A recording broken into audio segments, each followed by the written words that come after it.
السلام علیکم ورحمۃ اللہ وبرکاتہ۔ الحمد للہ وحدہ والصلاة والسلام علی من لا نبی بعدہ، اما بعد فاعوذ باللہ السمیع العلیم من الشیطان الرجیم، بسم اللہ الرحمن الرحیم۔ رب اشرح لی صدری ویسر لی امری واحلل عقدۃ من لسانی یفقہوا قولی، رب زدنی علما۔ قابل صد احترام معزز سامعات، رمضان المبارک اور تہجد پر بات کرنا چاہتی ہوں۔ میری بہنوں، رمضان المبارک میں تہجد پڑھنا بڑا آسان ہو جاتا ہے، کیونکہ تہجد کے وقت سحری کھانے کے لیے تو اٹھتے ہی ہیں، اس لیے سحری کھانے سے پہلے یا سحری کھانے کے بعد جب تک صبح صادق نہ ہو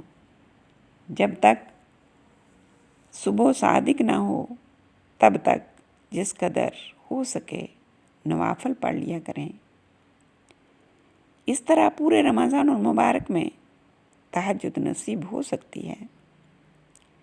پھر جب عادت پڑ جائے تو اللہ رب العزت سے دعا کریں کہ اللہ رب العزت بعد میں بھی جاری رکھنے کی توفیق دے، قسمت میں فرمائے۔ ورنہ میری بہنوں، کم از کم رمضان المبارک میں تو تہجد کا اہتمام کر ہی لیا کریں۔ میری معزز سامعات، رمضان المبارک سخاوت کا مہینہ ہے۔ اس میں جس قدر فی سبیل اللہ خرچ کیا جائے تھوڑا ہے، کیونکہ یہ مبارک مہینہ آخرت کی کمائی کا مہینہ ہے۔ اس ماہ مبارک میں روزہ افطار کرانے اور روزہ کھولنے کے بعد کسی روزہ دار کو پیٹ بھر کر کھانا کھلانے کی بھی خاص فضیلت ہے۔ اس مبارک مہینے کو شہر المواسات کا نام دیا گیا، یعنی غم خواری کا مہینہ۔ جب خود بھوک پیاس برداشت کی تو دوسرے کی، کسی غریب کی بھوک کا احساس ہوا، اس کے غم کا احساس ہوا، اس لیے دوسروں کو کھانا کھلا کر اس کی غم خواری کرو۔ میری معزز سامعات، یہ ماہ مبارک غریبوں کی مدد، مساکین کی اعانت کا مہینہ ہے۔ حدیث مبارکہ میں ارشاد ہے، کان رسول اللہ صلی اللہ علیہ وآلہ وسلم اذا دخل شہر رمضان اطلق کل اسیر واعطى کل سائل، کہ جب رمضان المبارک کا مہینہ آتا تو حضور نبی کریم صلی اللہ علیہ وسلم ہر قیدی کو آزاد فرما دیتے تھے اور ہر سائل کو عطا فرماتے تھے، کسی کو بھی خالی ہاتھ نہیں جانے دیتے تھے۔ جو کچھ پاس ہوتا ہر مانگنے والے کو عطا فرماتے۔ اس لیے میری بہنوں، ہمیں بھی کوشش کرنی چاہیے کہ اس مبارک مہینے میں جہاں تک ہو سکے بڑھ چڑھ کر سخاوت کریں، صدقہ خیرات کریں۔ زکوٰۃ کے لیے رمضان المبارک کو، جو کہ سال کے بعد آتا ہے، اور زکوٰۃ بھی سال کے بعد مقرر ہے، اور یہ سمجھتے ہوئے، اس بات پہ یقین رکھتے ہوئے کہ رمضان المبارک میں ایک نیکی اپنے سے 70 گنا اضافے کے ساتھ اجر ملتا ہے، اس لیے رمضان المبارک میں کوشش کیا کریں کہ اپنی زکوٰۃ بھی پوری دے دیا کریں۔ حضور نبی کریم صلی اللہ علیہ وسلم کے بارے میں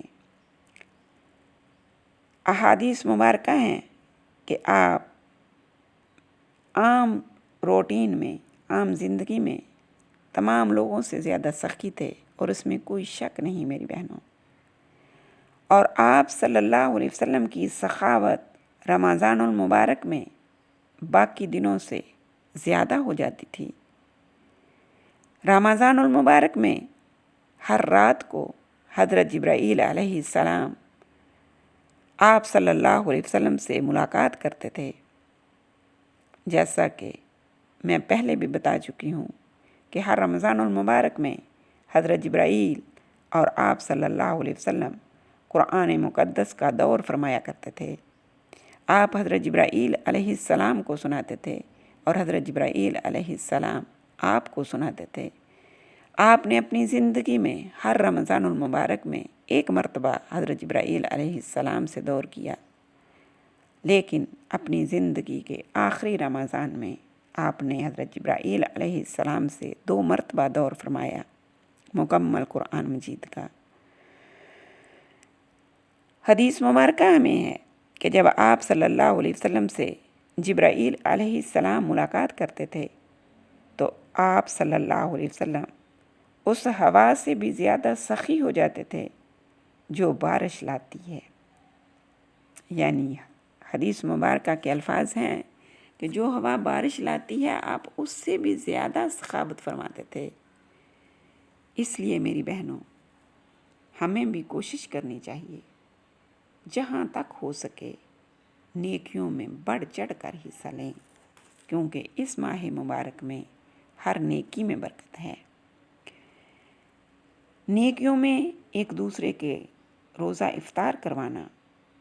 خاتم الانبیاء صلی اللہ علیہ وسلم نے فرمایا کہ جس نے کسی روزہ دار کا روزہ افطار کروایا یا کسی مجاہد کو جو جہاد کے لیے جا رہا ہے اس کو کچھ سامان لے کے دے دیا، ہتھیار لے کے دے دیا، یا زیادہ راہ کوئی سفر کے لیے سامان لے دیا، تو اللہ کے رسول فرماتے ہیں کہ اس افطاری کروانے والے کو اور مجاہد کو سامان لے کر دینے والے کو روزہ دار اور غازی جتنا ثواب ملے گا۔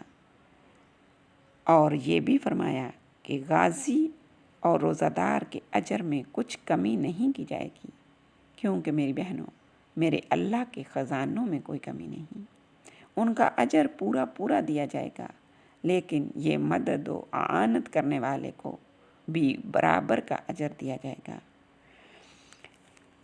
اس کے علاوہ بہت سے مسائل پوچھے جاتے ہیں کہ سحری نہ کھائیں اور روزہ رکھ لیں، تو میری معزز سامعات، سحری کھانا بھی سنت ہے۔ اللہ کے رسول صلی اللہ علیہ وسلم نے فرمایا کہ سحری کھایا کرو کیونکہ سحری میں برکت ہے۔ یہ حدیث مبارکہ بخاری شریف میں بھی ہے، مسلم شریف میں بھی ہے۔ حضرت انس اس کے راوی ہیں رضی اللہ تعالی عنہ۔ اور اس کے علاوہ اللہ کے رسول صلی اللہ علیہ وسلم نے یہ بھی فرمایا کہ ہمارے اور اہل کتاب کے روزوں میں فرق یہ ہے سحری کا کہ یہود و نصارہ سحری کے بغیر روزہ رکھتے ہیں، اور ہمارے اور ان کے روزوں میں سحری کا ہی فرق ہے کہ ہمیں سحری کا اہتمام کرنا چاہیے، سحری اٹھ کر سحری کے وقت کھانی چاہیے۔ یہ نہیں کہ رات کو لیٹ نائٹ جاگتے رہے، کھانا کھا لیا اور کہا ہماری سحری ہو گئی، اب کون پھر اٹھے، کون پھر نیند خراب کرے۔ نہیں میری بہنوں، جب اجر و ثواب کے امید ہو، یقین ہو، اور اللہ کے رسول کی سنت پر عمل کرنا ہو اور اللہ کا حکم مانتے ہوئے، کیونکہ حدیث مبارکہ میں ہے کہ نبی اکرم صلی اللہ علیہ وسلم نے فرمایا کہ سحری کھانے والوں پر اللہ اور اس کے فرشتے رحمت بھیجتے ہیں، تو پھر ہم اس رحمت سے کیوں محروم ہوں؟ جو محروم ہوگا یہ اس کی اپنی بدنصیبی ہوگی۔ اس لیے تھوڑے سے نیند قربان کر لیں اور سحری کے وقت سحری کا اہتمام کریں اور سحری کھا کر روزہ رکھیں۔ اس کے علاوہ پوچھا جاتا ہے کہ روزہ میں بھول کر اگر کچھ کھا پی لیا تو کیا پھر روزہ توڑ لیں یاد آنے پر، کیونکہ کھا پی تو چکے ہیں؟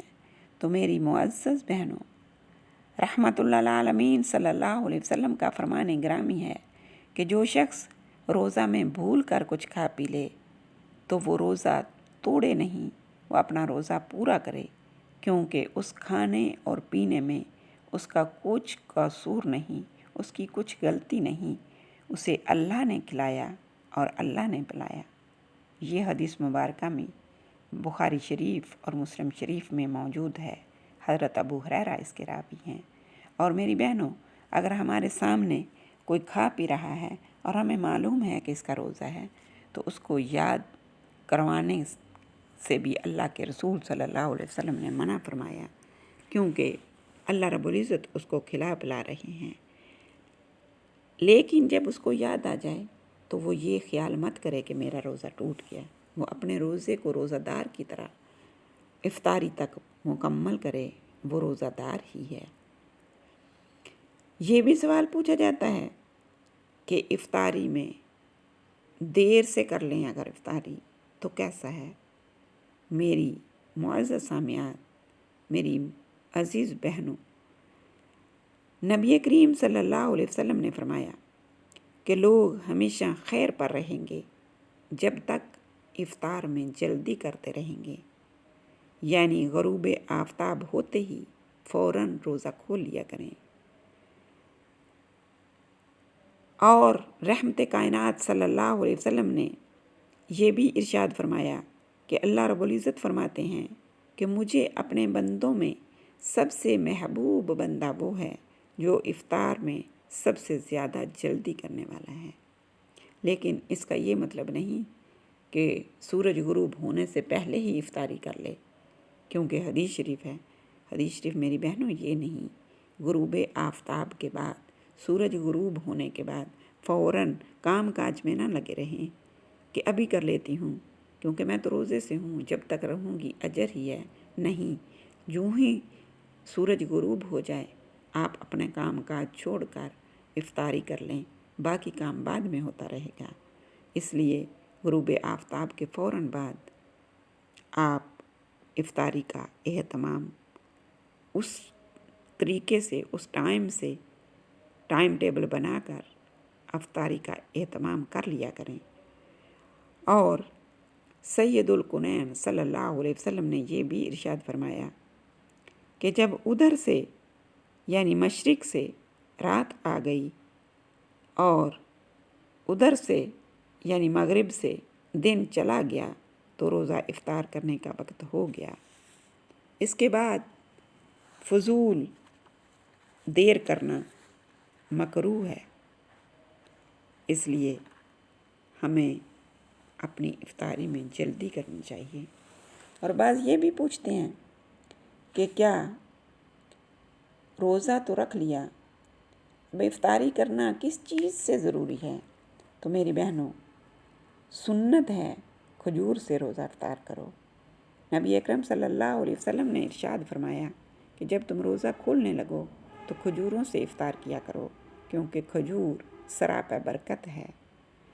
لیکن یاد رکھیے، اگر اللہ کے رسول نے یہ بھی فرمایا کہ اگر کھجور نہ ملے تو پانی سے روزہ کھول لیا کرو، کیونکہ پانی ظاہر اور باطن کو پاک کرنے والا ہے۔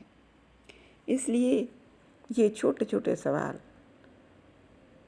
یا یہ سوچ کر کہ میرے پاس یہ نہیں لہٰذا میں روزہ نہ رکھوں، روزہ کسی صورت میں بھی معاف نہیں، کیونکہ یہ ہمارے دین کا ستون ہے۔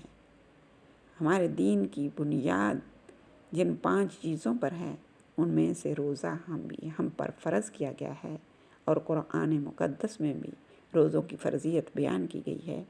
اس لیے روزہ کسی حالت میں بھی معاف نہیں، سوائے مریض کے یا مسافر کے یا حیض اور نفاس کے، باقی کوئی چیز روزہ میں ممانعت کسی چیز سے نہیں ہے۔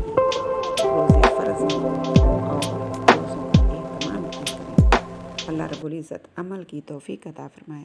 وما علینا الا البلاغ المبین۔ صدق اللہ العظیم۔